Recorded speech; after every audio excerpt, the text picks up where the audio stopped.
Ma'am, good morning. Ngasi ningthokaba ko ningthokabagi card hai petang yeng minarase ko card se na hana china lok tho loin thame ko card number 1 ne 2 ne 3 ne ko ado ngatang khanbi rase ko haidi 1 khansira 2 khansira natraga 3 khansira hai do ko ado aham balak pa mi nge ge de hari se so khoi nuti gi reading to buni ko sum ado hai petang message hai tara ko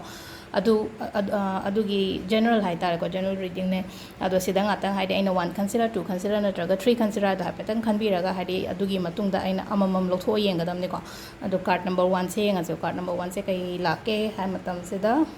akoi gi sige 3 of pentacles hai na hai ko si card se ko 3 of pentacles se phai ko hojik se haidi nangwanda aphaba nangi growth adum lay ko nangi growth lay base da haidi mi na so dum khatang yengjalle ko aduduna haidi mi na yengjan ba khochan ban haragati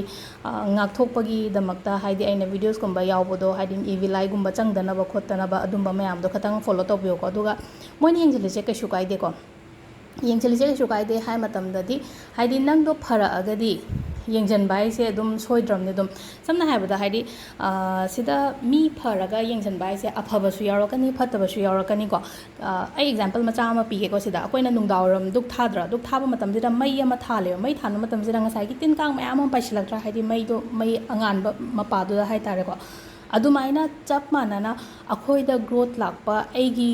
aigi life ta haidi aphaba la agadi haidi adum aphaba dugi surrounding du da mi aphaba su kani phataba su kani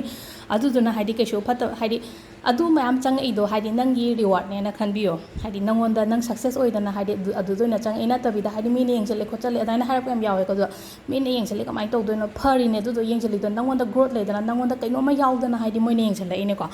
adu sida amasu hai ko smaina sigi card sida hai se haidi nangonda haidi mi ne example set to ko e mai macha moi macha se haidi ma dong na tamune ma dong na tong ne kaina ga haidi ma togumba tamhan haidi keno hai mi na haina ba hai tare ko haidi ma dong na to mai ma to tomo ko lo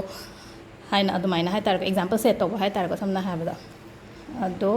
mathangi se na haidi 8 of pentacles lai ko 8 of pentacles se hoji se thabak se no me abadi no me to result se khatang tappe ko result khatang tappe hairagadi phangdi phangani nangna tawdoriba potse ko adubu hadi khatang di tapna di phangani ko aduga nongonda creativity yamna laye ko hadi nang khut sa yamna haiba mi jo oine aduga hadi khut sa khatang gi wana taba ideas oita jo ideas se creativity me amama laiba do adumaina oiba mi oye ko aduduna hadi nangi creative work to adum phajana chathabiyo aduga last kesena page of cups and like page of cups se hojik se idea haji se su chamana haji se ideas me amama lerangani ko adi nang khallaga lerangani ba thabak ona di pangthok taba hai tare ko sida aina haigada ba hairagadi nangna khalliba potto pangthok piyo nangna khalliba potto haidi tawbiyo hobiro haidi khallaga legada ba matam natre ko sida haidi action lo hai tare ko haidi nangna tawge haina khalliba potto hojik tawba yarani ko ado si sina haidi akoigi nungtigi reading gi lere ko aduga amana dukan da pot sit na ba du kai harak ko yaw ko kemta to gono ko dukan da pot sit na ba ko na ba haidi laughing buddha haidi arepa ko haidi standing laughing buddha ma hai tar ko makhut ani gumba thangalaga haidi no ga lebdo adu do nangi dukan na traga haidi nangi business to bam hai tar ko haidi mi na hek chang ko pam da ko matam da u ma pham da tham du do ko adu du na haidi nangon da prosperity pi ba haidi paisa nung sa kai ka haidi chang ko oigani ko aduga yum da thamba so ka yum da thamaga na kai drawing room da thamo aduga drawing room haidi hek main door dagi changak pa matam da du su u min hek u ga da pham da thamo ba du da na haidi aphamba buddha thanga da ba aphamba sitting laughing buddha gumba thambiyo ko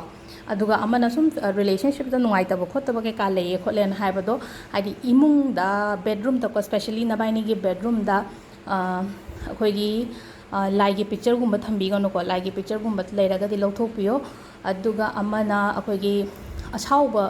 pictures kumba hai taro sanga gi pictures kumba yam ka hena lena ko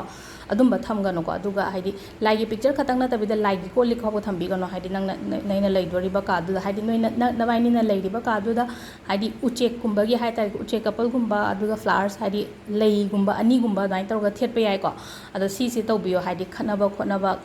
yam keno taraga mo chanarak ta ba khota ba do mayam do mo chana da ba ko sai laughing buddha do no so mating am pangani ko nang gi drawing room da kai da thamdori ba do adu do na haidi mo tinabagi keno so mating oigani ko do sida lere ngasi gi video se ma'am thank you